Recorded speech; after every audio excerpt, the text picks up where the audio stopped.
Hello, welcome back to my channel. നമ്മൾ ഇന്നൊരു മുരിങ്ങയില തോരനാണ് ഉണ്ടാക്കാൻ പോകുന്നത്. മിക്കവാറും ആളുകളുടെ കംപ്ലൈൻ്റ് ആണ് മുരിങ്ങയില തോരൻ ഉണ്ടാക്കി കഴിഞ്ഞാൽ കയ്പ്പ് ഉണ്ടാകുന്നത്. അപ്പോൾ ഇന്ന് നമുക്ക് ഒട്ടും കയ്പ്പില്ലാതെ എങ്ങനെ ഒരു മുരിങ്ങയില തോരൻ ഉണ്ടാക്കിയെടുക്കാമെന്ന് നോക്കാം. അപ്പോൾ ഇതിനായിട്ട് ഞാൻ ആദ്യം തന്നെ കുറച്ച് മുരിങ്ങയില പൊട്ടിച്ചെടുക്കുന്നുണ്ട്. ഇപ്പോൾ നമ്മളിത് ഇത്രയും മുരിങ്ങയില പൊട്ടിച്ചെടുത്തിട്ടുണ്ട്.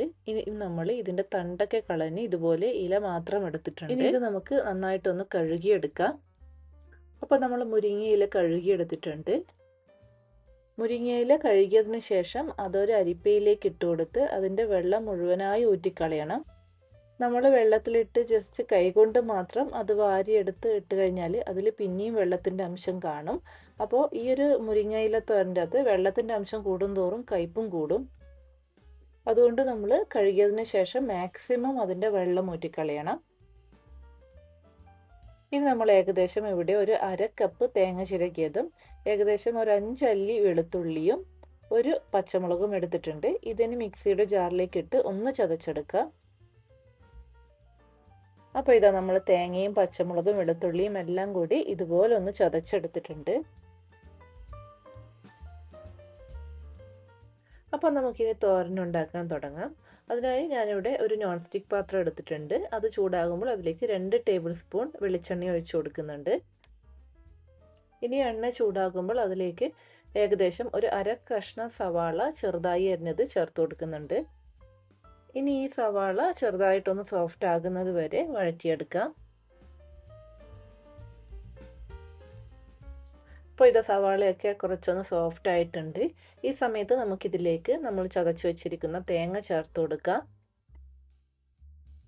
തേങ്ങ ചേർത്ത് കൊടുത്തു കഴിഞ്ഞാൽ ഏകദേശം 1 മിനിറ്റ് ചൂടാക്കി എടുക്കണം.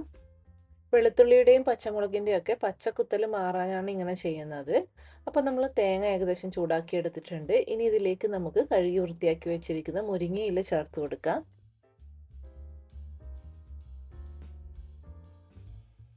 ഇനി ഇതിലേക്ക് ആവശ്യത്തിന് ഉപ്പും ഒരു 1/4 ടീസ്പൂൺ മഞ്ഞൾപ്പൊടിയും ചേർത്ത് കൊടുക്കാം. ഇതിലേക്ക് കുറച്ച് കറിവേപ്പില കൂടി ചേർത്ത് കൊടുക്കാം. എന്നിട്ട് നമുക്ക് എല്ലാം കൂടി ഒന്ന് മിക്സ് ചെയ്ത് കൊടുക്കാം. ഇനി ഇത് നമുക്ക് അടച്ചു വെക്കാതെ കുക്ക് ചെയ്യണം. അടച്ചു വെച്ച് കുക്ക് ചെയ്യുമ്പോൾ അതിൻ്റെ ആ ഒരു ആവിയുടെ വെള്ളം ഇതിലേക്ക് വീഴും. അപ്പോൾ തന്നെ ഇതിനൊരു കയ്പ്പ് രസം വരും. അതുകൊണ്ട് നമ്മളിത് തുറന്ന് വെച്ചിട്ട് വേണം കുക്ക് ചെയ്യാൻ വേണ്ടിയിട്ട്. അതുപോലെ തന്നെ ഈ കാണുന്നത് പോലെ ഏകദേശം ഒരു 2 മിനിറ്റ് നേരം ഇതുപോലെ ഇളക്കി കൊടുത്ത് കുക്ക് ചെയ്താൽ മതി. അത്രേ ആവശ്യമുള്ളൂ. മുരിങ്ങയില അധികം അങ്ങ് കുക്കായാലും കയ്പ്പുണ്ടാകും. ജസ്റ്റ് ഒന്ന് വാടി കിട്ടുകയേ വേണ്ടൂ. പലരും ചെയ്യുന്ന കാര്യമാണ് ഇത് അടച്ചു വെച്ച് കുറച്ച് നേരം അങ്ങ് കുക്ക് ചെയ്യും. അപ്പോഴാണ് ആ കയ്പ്പ് രസമൊക്കെ ഉണ്ടാകുന്നത്. അപ്പോൾ ഇതുണ്ടാക്കാൻ ഏറ്റവും നല്ലത് ഇതുപോലുള്ള നോൺ സ്റ്റിക്ക് പാനാണ്. കാരണം ഇതാവുമ്പോൾ അടിക്ക് പിടിക്കില്ല. നമ്മളിപ്പോൾ മൺചട്ടിയിലൊക്കെയാണ് ഇങ്ങനെ അടച്ചു വെക്കാതെ കുക്ക് ചെയ്യുന്നുണ്ടെങ്കിൽ അടിക്ക് പിടിക്കാനുള്ള ചാൻസ് ഉണ്ട്. അപ്പോൾ ഇപ്പോൾ ഏകദേശം ഒരു 2 മിനിറ്റ് നേരം നമ്മൾ ഇതുപോലെ ഇളക്കി കൊടുത്തിട്ടുണ്ട്.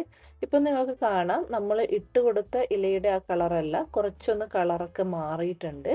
അപ്പോൾ ഈ ഒരു സ്റ്റേജ് ആകുമ്പോൾ നമുക്ക് സ്റ്റൗ ഓഫ് ചെയ്യാവുന്നതാണ്. ഈ ഒരു രീതിയിൽ മുരിങ്ങയില തോരൻ ഉണ്ടാക്കി കൊടുത്താൽ കുട്ടികൾ പോലും മടി കൂടാതെ കഴിക്കും. ഇത് ഞാൻ ട്രൈ ചെയ്ത് 100% റിസൾട്ട് കിട്ടിയിട്ടുള്ള റെസിപ്പിയാണ്.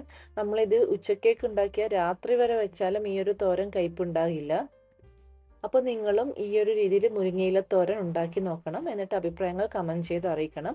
ശ്രദ്ധിക്കേണ്ട കാര്യം, ഒന്ന് അടച്ചു വെച്ച് കുക്ക് ചെയ്യാൻ പാടില്ല. അതുപോലെ തന്നെ മുരിങ്ങയില ജസ്റ്റ് ഒന്ന് വാടിക്കിട്ടേ വേണ്ടൂ. അപ്പോൾ വീണ്ടും പുതിയ റെസിപ്പിയുമായി അടുത്ത വീഡിയോയിൽ കാണാം. അതുവരേക്കും ബൈ ബൈ.